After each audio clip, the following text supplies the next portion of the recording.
എസ്റ്റേറ്റിനുള്ളിലേക്ക് വന്യമൃഗങ്ങൾ കടക്കാതിരിക്കാൻ വേണ്ടിയാണ് earth pump ചെയ്യുന്ന ഈ വേലികൾ ഇവിടെ സ്ഥാപിച്ചിരിക്കുന്നത്. ഫസ്റ്റത്തെ കമ്പിയിലും ലാസ്റ്റത്തേതിലും മാത്രമേ കറണ്ട് കടത്തി വിടൂ എന്നാണ് അറിയാൻ കഴിഞ്ഞത്. എസ്റ്റേറ്റിനുള്ളിൽ പതിവായി നേർച്ച നടക്കുന്ന കന്തിരിപ്പാറ നേർച്ച പള്ളിയാണ് നിങ്ങളിപ്പോൾ കാണുന്നത്. കന്തിരിപ്പാറ നേർച്ച എന്നാണ് ഇവിടുത്തെ നേർച്ച അറിയപ്പെടുന്നത്. ഇവിടുന്ന് ചുറ്റും കാണുന്ന മലനിരകളുടെ കാഴ്ച ഒന്ന് നേരിട്ട് കാണേണ്ട ഒരു കാഴ്ച തന്നെയാണ്. ഇവിടെ നടത്തുന്ന നേർച്ചയിൽ ഇന്ന മതക്കാർക്ക് മാത്രം എന്നൊരു വിഭാഗീയത ഇല്ല. എല്ലാ വിഭാഗത്തിലുള്ളവരും പങ്കെടുക്കുന്ന ഒരു നേർച്ചയാണ് ഈ കന്തിരിപ്പാറയിലെ നേർച്ച. കാണുന്ന പാചകപ്പുരയിൽ നിന്ന് പുക ഉയരുന്നത് കാണുന്നതോടെ എസ്റ്റേറ്റിലുള്ള സകല ജനങ്ങളും ഇവിടേക്ക് ഭക്ഷണത്തിനായി വരുമെന്നാണ് പറയപ്പെടുന്നത്. കുറച്ചു പേർക്ക് മാത്രം നിസ്കരിക്കാൻ പറ്റുന്ന ഒരു ചെറിയ പള്ളിയാണ് ഇവിടെ ഉള്ളത്. ഇതിനുള്ളിൽ ഫാനില്ല.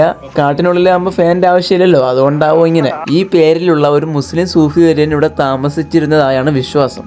നിങ്ങൾ ഈ കാണുന്ന മരങ്ങളിൽ പച്ച തുണി കൊണ്ട് കെട്ടിയിരിക്കുന്നത് എന്തിനാണെന്ന് എനിക്കറിയില്ല. ഒരുപക്ഷെ ഇതൊക്കെ ഇവിടേക്ക് നേർച്ചയുമായി വരുന്ന ഭക്തജനങ്ങളുടെ സംഭാവനകളാകാനാണ് സാധ്യത. ഇവിടേക്ക് വരുന്നതിനുള്ള റൂട്ട് ഏതെന്ന് വെച്ചാൽ പുനലൂര് വഴിയാണ് വരുന്നതെങ്കിൽ ചാലിക്കര വഴിയാണ് എളുപ്പം. അതേസമയത്ത് തെന്മല ഭാഗത്തു കൂടെയാണ് വരുന്നതെങ്കിൽ കഴുതുരുട്ടി വഴിയാണ് വരാൻ എളുപ്പം.